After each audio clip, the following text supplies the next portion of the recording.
नमस्कार दोस्तों, आज हम अंग्रेजों का बंगाल में आधिपत्य के बारे में चर्चा करेंगे।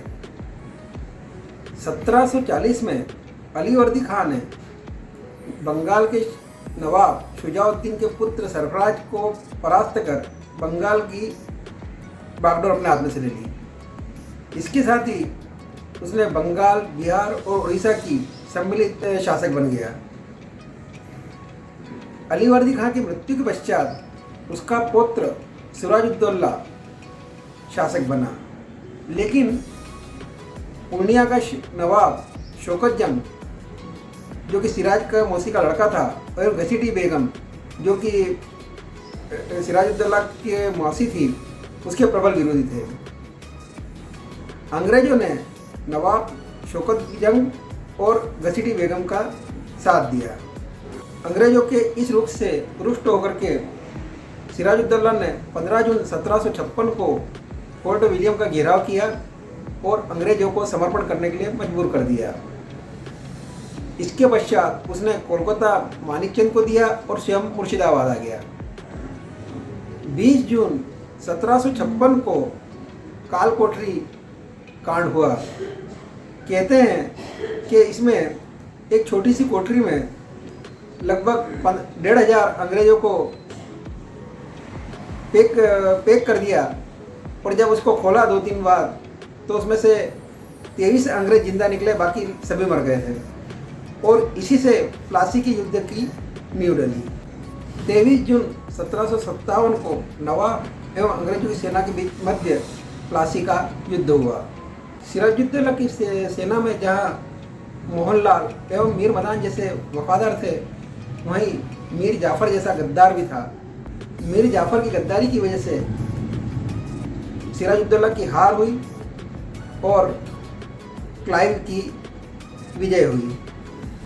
क्लाइव ने मीर जाफर को बंगाल का नया नवाब बनाया। प्लासी के युद्ध के पश्चात अंग्रेजों की शक्ति काफ़ी बढ़ गई। मीर जाफर अंग्रेजों के पिट्ठुओं के रूप में शासन करने लगा, और वह तब तक पद पर रहा जब तक अंग्रेजों की महत्वाकांक्षाओं को पूरी करता रहा।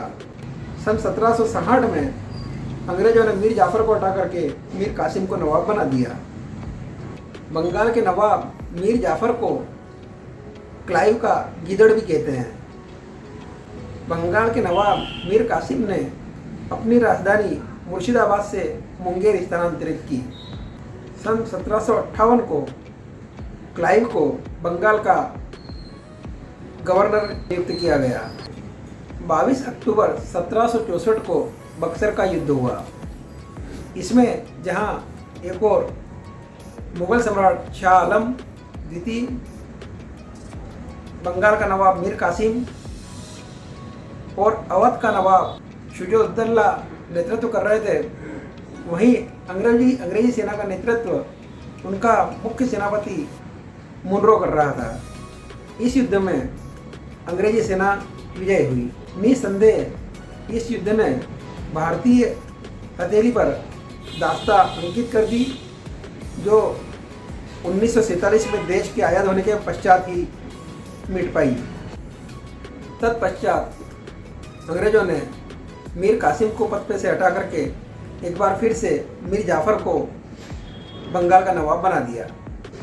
1765 में मीर जाफर की मृत्यु के पश्चात उसके निकम्मे पुत्र निजामुद्दौला को नवाब बनाया एवं उससे बंगाल की रक्षा एवं वित्त संबंधी सारे अधिकार अंग्रेजों ने अपने पास रख लिए, और 56 लाख रुपए वार्षिक पेंशन नवाब को देने लगे। 3 मई 1765 को क्लाइव एक बार फिर से बंगाल का गवर्नर बना। क्लाइव ने अगस्त 1765 में मुगल सम्राट शाह आलम द्वितीय से इलाहाबाद की संधि कर बंगाल, बिहार एवं उड़ीसा की दीवानी प्राप्त कर ली। क्लाइव ने अपने शासनकाल में बंगाल में द्वैत शासन प्रणाली की शुरुआत की। इसमें वास्तविक शक्ति ईस्ट इंडिया कंपनी के पास में थी, लेकिन प्रशासनिक दायित्व और जवाबदारी नवाब के ऊपर थी। इससे कानून व्यवस्था अस्त व्यस्त हो गई, और यही आगे चल कर के भारत की दुर्दशा का और बंगाल की दुर्दशा का कारण बना। धन्यवाद।